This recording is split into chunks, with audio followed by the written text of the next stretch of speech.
Beerblab session. Just got home from work. Can't imagine where I work. I thought I'd bring this home and wash it. This vest I wear at work. Veteran's vest. So I don't have to be back to work for a couple days. So I found this beer. I've read about this beer. Never seen it. Until last week at D&L Truck Stop, lo and behold, there it was. The Alchemist Brewing. Alchemist Brewing. They're out of Stowe, Vermont. A family-owned, according to their website, family-owned brewery. Totally solar-powered brewery. And this is their IPA Focal Banger, and I have no idea what that means. I Googled the term Focal Banger, and it just comes up with this beer. So whoever named this Focal Banger, they know what it means. But it means this beer. That's the name of the beer. And this beer, I'm going to flash up some pictures of the brewery in Stowe, Maine, or Stowe, Vermont. And it's been a very long day for me. Sorry. All right, I forgot what I was going to say. I'm ready for a cold beer. Okay, pictures off on that. All right, I got a bit of a headache. It's been one of those days. So I go into D&L Truck Stop in Auburn, New York. On my way home from work last week. And there's this. And here's a picture of it.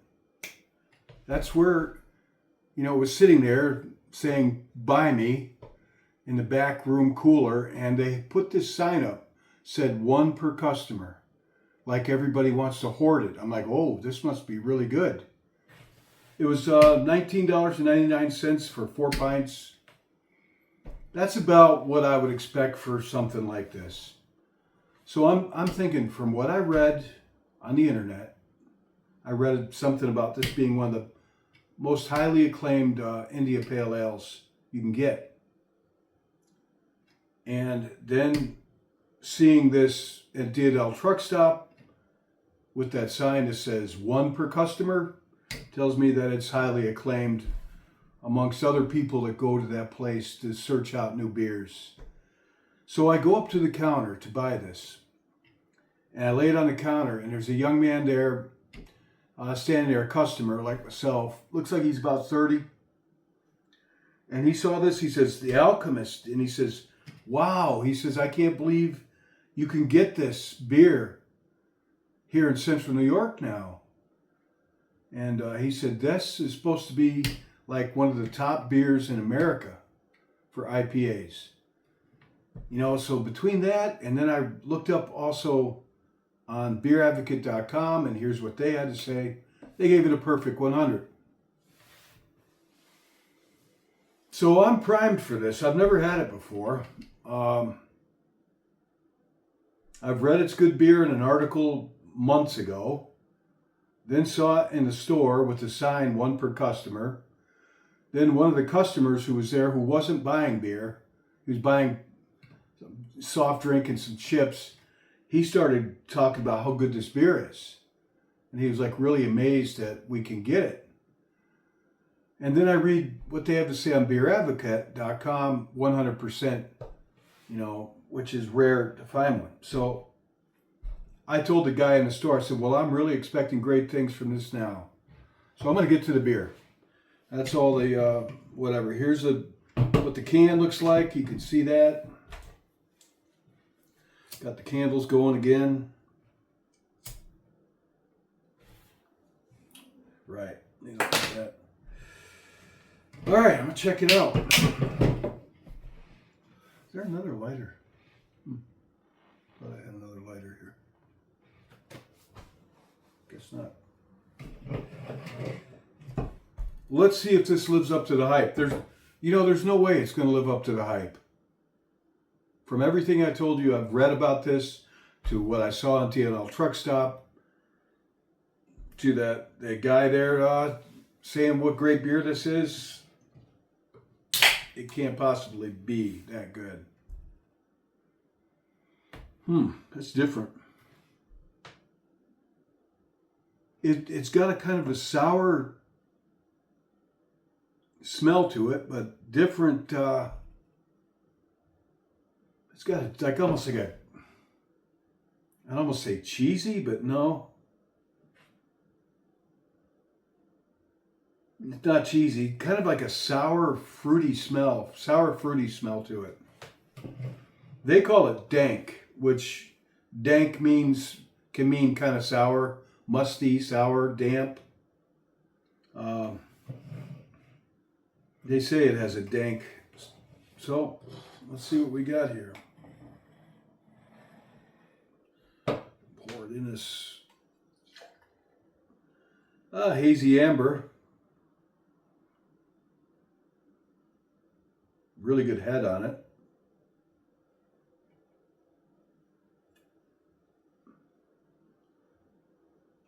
Looks good. Really nice golden color to it.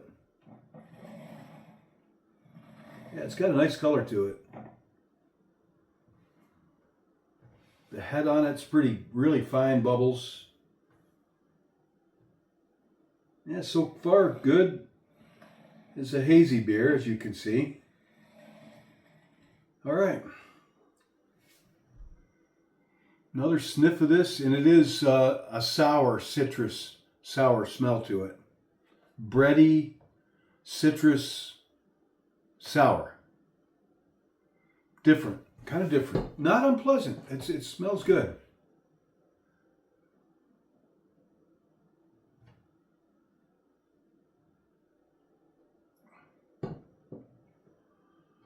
It tastes like it smells. It is. That's very good. It's got a sour bitterness to it. Sweet up front greets the tip of the tongue. Sweetness, and that sweetness is lingering. And it's got a bitter sourness to it. A fairly strong one. This is 7% alcohol, by the way.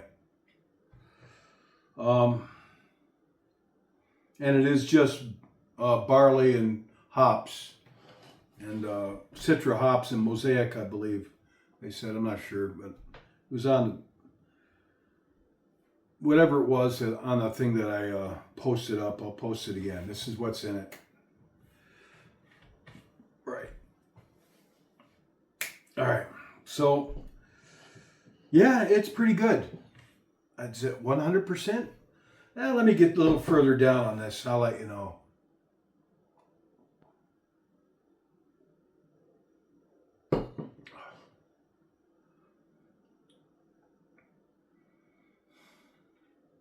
It's different. There's something. It's unique. The bitterness it's got a sour, really strong sour, hoppy bitterness. Oh, they say the beer is unfiltered. I read that. They say all their beers are unfiltered, which would mean that the haze that you're seeing here is yeast, hopefully, because that's pure vitamin B12. Unfiltered beer has pretty good nutritional value, aside from being alcohol in it. A lot of protein and B12, very good source of B12 if it's unfiltered, and other things.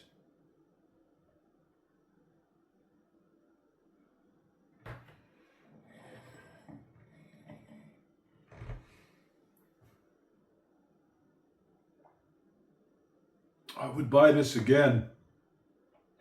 Definitely. It's to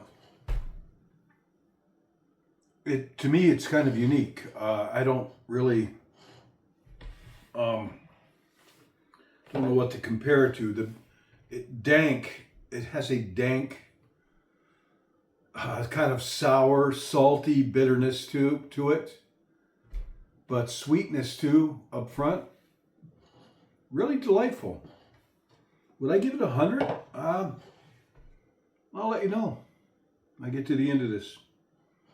I'm definitely up there. I mean, definitely it's up there.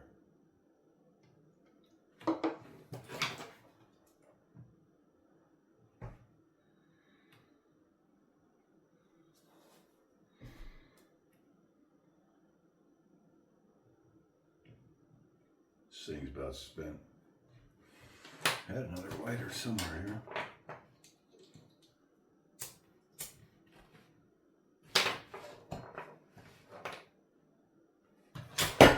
Oh, this is the Beerblab jingle. I forgot to play it. I'm going to play this at the beginning above, but I didn't.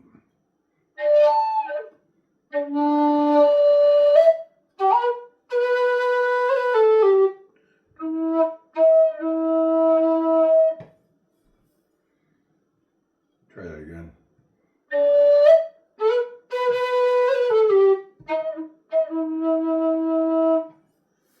I haven't been playing much lately. I've had dental issues, which, trust me, you don't feel very musical when you've got toothache.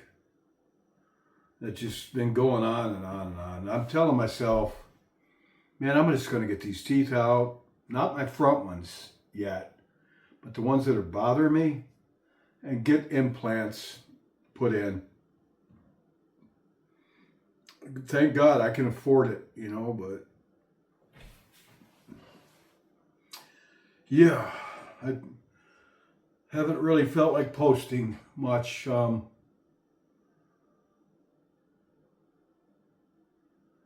Just going through what people go through in life, changes.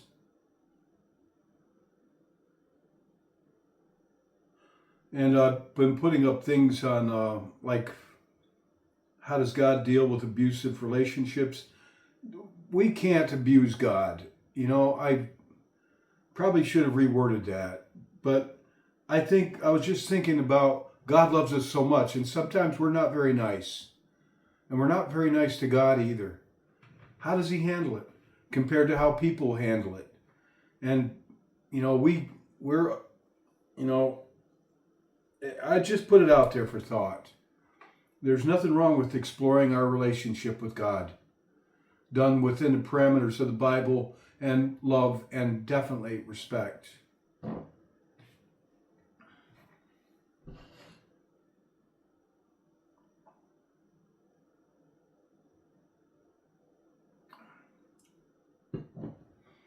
I don't think I would give this 100 personally, but I will say it is very unique in its flavor. I'd say it's pretty good. It's in the 90s with me. I wouldn't give it a 100. My favorite beer is Three Floyds Brewery's Zombie Dust. That gets a 100 from me. And it's not expensive either. This, I think, because it's unique, it is definitely an IPA, but they've actually got a very unique flavor to this.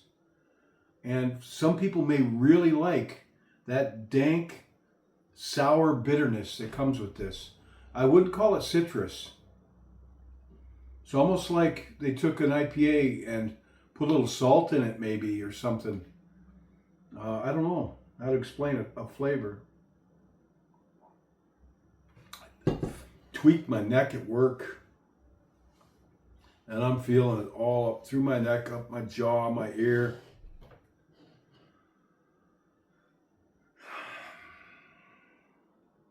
It's all I can think. I was driving home from work and it's like, ow. And if you would have seen the work I was doing today, physical work, a lot of odd putting toilets up, and toilets are heavy. They're about 100 pounds. I work in the plumbing department at Lowe's. And I'm wearing a vest. What are they going to do? Fire me? Fire me if you want. I don't care. Tim, proud veteran. They're marketing my military service. I have mixed feelings about that. You know, I wear this vest, and so do a few of the other guys there. We have some Vietnam vets all the way up to a guy that he's going in. And people, anybody with military experience there, they might not even be veterans, but they put this on. And I respect everybody's military experience. We got a guy working there who's just joined the Army, and he's going in September. Really great guy. I think he'll do well. You know, make a good bullet sponge. You got to have that kind of sense of humor when you go in the Army. You got to have a rough sense of humor. But he wears the veteran's vest. He's not a veteran. He hasn't even gone to boot camp yet. But, you know, I respect that. It's just, who cares? They're marketing it. I have mixed feelings about that. People come up and tell me, thank you for your service. Or sometimes other veterans will talk to me, what branch did you serve in, and so forth. That's all good. But I like working there. Honestly, the things I like about working there don't have anything to do with Lowe's itself. And I could lose my job for this. Sorry, but I shouldn't, because I like working there. I like the people that I work with. I like that I get a lot of exercise. It's a job. They hire old people. They hire elderly people. They hire teenagers. I mean, they hire people, all kinds of people there. I have a lot of good things to say about Lowe's. Their rate of pay is not one of them. That's not one of them. But I like working there. It's healthy for me. Except for today, it's not healthy because I was uplifting toilets up onto storage racks. You know, up about 10 feet up on this device called a Bangor, where I get up on there and it raises me up with the toilet, and I got to put it onto this shelving, really heavy duty shelving, a whole bunch of them in boxes. And I'm harnessed in, you know, and I've got to climb out there and twist around and push with all my might, different ways. And I'm not surprised I tweaked my neck. Man. But I like my job there. I do like it. I like the people that I work with. Mostly. And usually that's the biggest perk. Well, it's nice to get a little extra money on the side. Granted, I don't need it. I don't need to work there to get by. But I'm doing this to put money together for my travel plans this winter, which I will take you with me back to France, hopefully, if God wills it. I'm going to tell you why I'm going there. It's not so much a vacation. I feel kind of called to go there. That continent, Europe, is very troubled, and so is Britain. It's very troubled. And if you disagree with me, unfollow me. Don't listen to me again. But they are getting overrun with Islam and other things. And they've had left-wing leadership that have allowed this to happen for a long time. And I feel like I need to go there and pray. Pray for people to return to Christianity, to return to their churches, and pray for God's will on the land there. And I plan to go to Britain and do the same and actually be there on the ground and pray for the place.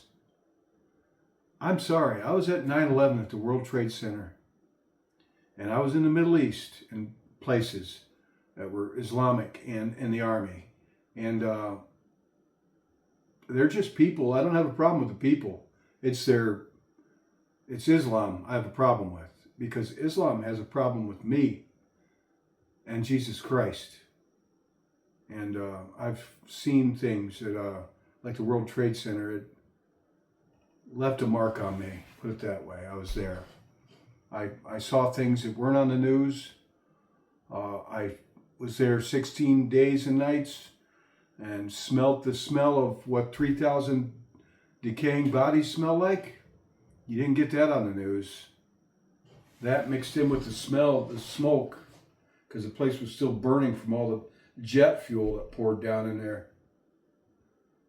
It left a mark on me. And I that's all I'll say on that. I'm getting political, and I've made it a point not to get political on this, but I'm not ashamed to tell you that I plan to go to France to do some praying in the churches and to pray on the continent, to physically be there, and also to be in Britain and maybe Ireland as well, and pray there as well. And that's it. And I want to write a few books as well. Because when I'm in that little town in France, I don't even speak French, really. And there's not a lot of tourists in that little town, other French people, or whatever. A lot of them aren't native French either. But at any rate, it's far enough removed from here that it seems like I can focus on things better. And, I need to focus to write about some things that I want to write about. And I'll take you with me, but I've got to keep working for a while yet. And that means I've got to leave this job, which is going to be hard because I like the people there a lot.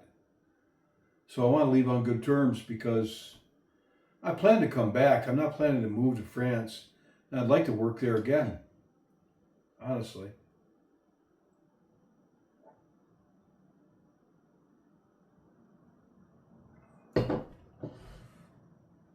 And I want to use my GI Bill and VA money for home loans. And I want to build what I call an old man shack in the woods here. An old man shack. What is an old man shack? In my mind, it's just a cabin with one bedroom, a good bathroom and a good kitchen. But that's it, and a walk-in pantry I want. That's it. And a loft for any guests, should I ever have guests. And that's it. Then I'll have my garden and whatever. That's what I'm going to plan. I hope to do. I mean, you got to have plans. We'll see. I have no idea what God has. I may die tonight. You can't live your life like that.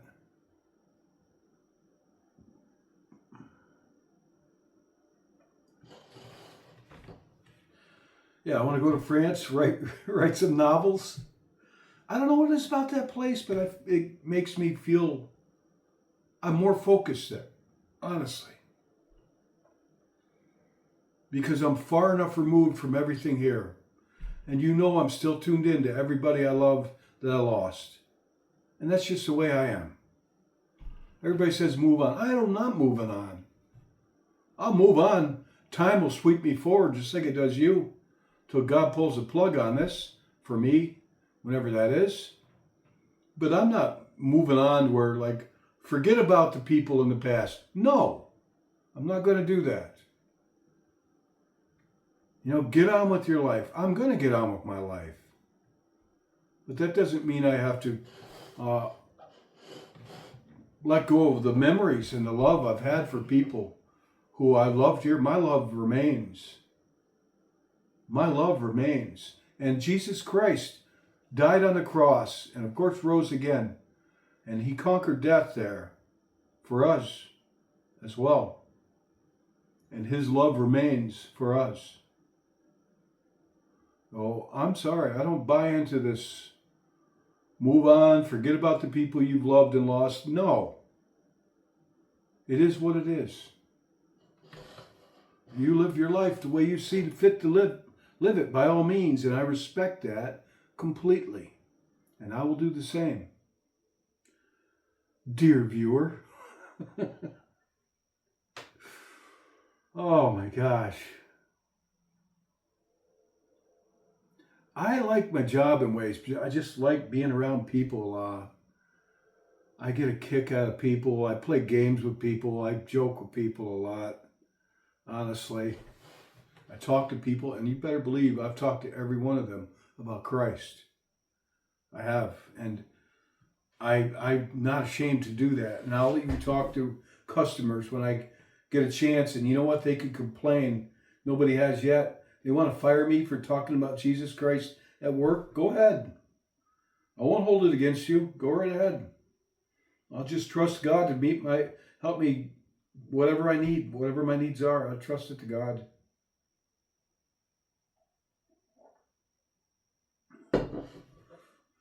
I mean, I don't go around preaching to everybody every day. I don't. But I've definitely talked to everybody there that I know about. They know, how I feel about Christ. And most of them go along with it. And I've even had some follow me around, asking me questions about Jesus, about God, telling me that they believe what I'm telling them. So, when I'm driving into work, I'm praying. And part of my prayers are, Lord Jesus, if you have anything at all you want me to say or do, anything, put it in my path, put it on my heart. Whether it be something to say on YouTube, whether it be something to say to people I meet, whether it be something to pray about people I see, as the Spirit leads me to pray. We're called to do this, and our actions here are worth quite a lot, I think, because we have free will. I don't have to do this. I don't have to do any of this. And I think the fact that I have free will and I choose to do it gives it some kind of greater value. There's a reason we're here. We're important. I'm not saying, we got to stay humble and all, but we are important players in God's plan. And I believe that, God loves to give. What's he say? How's he say it? He delights in giving us what we want, our heart's desires. And so long as they're in with his. But I want to see people I've lost that I love very much. Let them be fine until we meet up again. I want to see them again. I've not forgotten them at all. My love for them, family members and everybody, and even my dog, is undiminished. And I'm A-okay with living this way. And if God puts somebody else in my path to take up with, well, so be it. If he doesn't, he doesn't. That's fine. I personally don't think about people living alone or not. I don't think it's good to live alone, but I think everybody has to do what they feel led to do. I think relationships are important, but even Christ sought to get away from the crowd to stay focused. And some people, monasteries and such, and hermits and what have you, they eschew the crowd so that they can focus on Christ. But I think they should focus on Christ, like Christ went away to the desert or to the sea to get his focus. But then he returned to the crowds to do God's work. He didn't stay out there. But teach their own. I'm just talking my own thoughts on a Beerblab session with this Focal Bangor. Different beer. I wouldn't give it 100 at all, honestly. I would buy it again. It's pretty darn good, but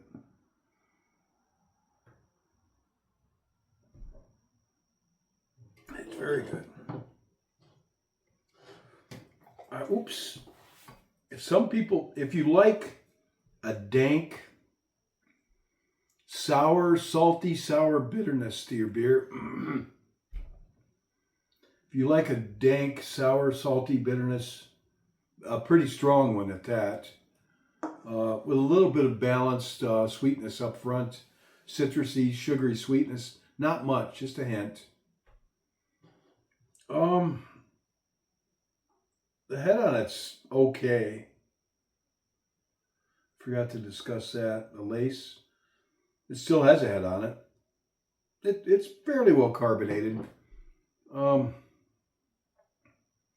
Medium mouthfeel on this. Price is not great. $5 a pint For this, I would say that's a good price, reasonable for what this is. $5 a pint. I would always like to see it less, but if you like that dank, sour, salty bitterness, and a strong one at that, this you may give this a 100 because it definitely rules the. It's out front.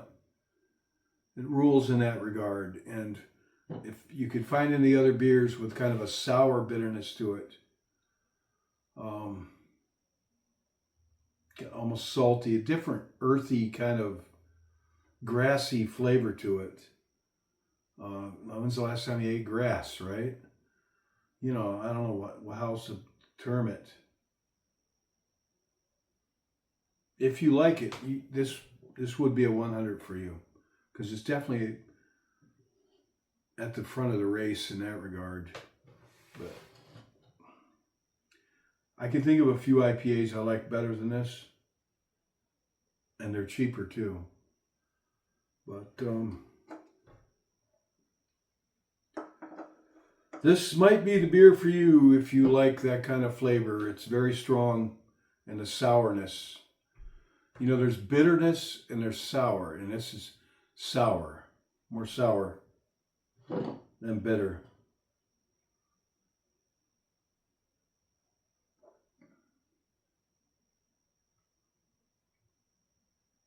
That's pretty good, honestly. It's very unique. I mean, I get the sour, then it tastes like fresh hops, and I've grown hops. It's almost like eating the hops cone, It's very, very earthy, as in the hops taste very fresh in this. It's pretty good.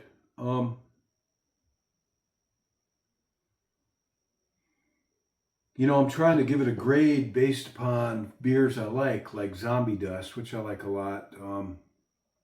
But this isn't like Zombie Dust. This is kind of its own thing for an IPA. I'd say it's in its own little league.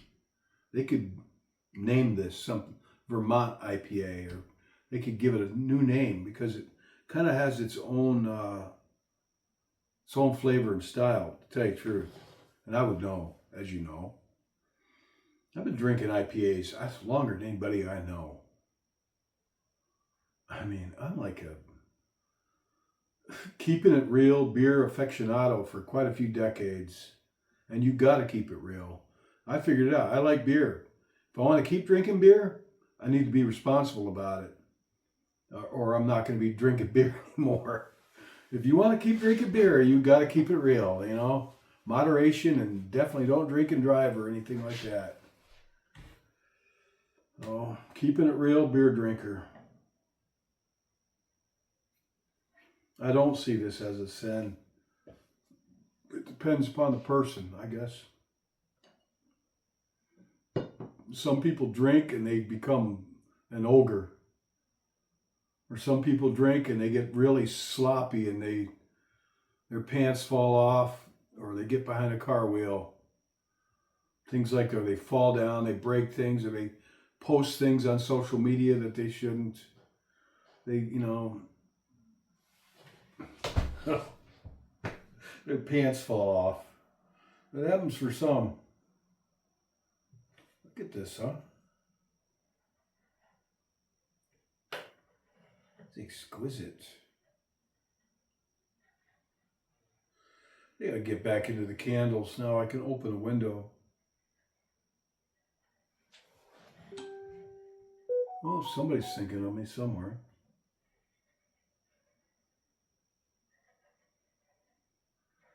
Isn't that cool? Very cool.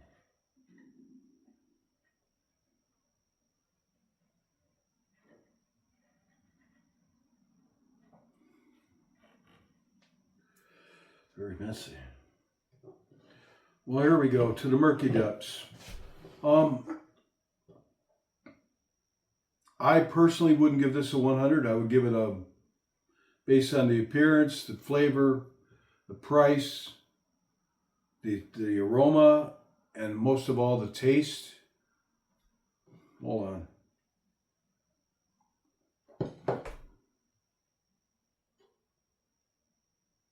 Oh, it's pretty good. I would give it a 100 only if they could give it its own style, because this is kind of in a league of its own in that regard.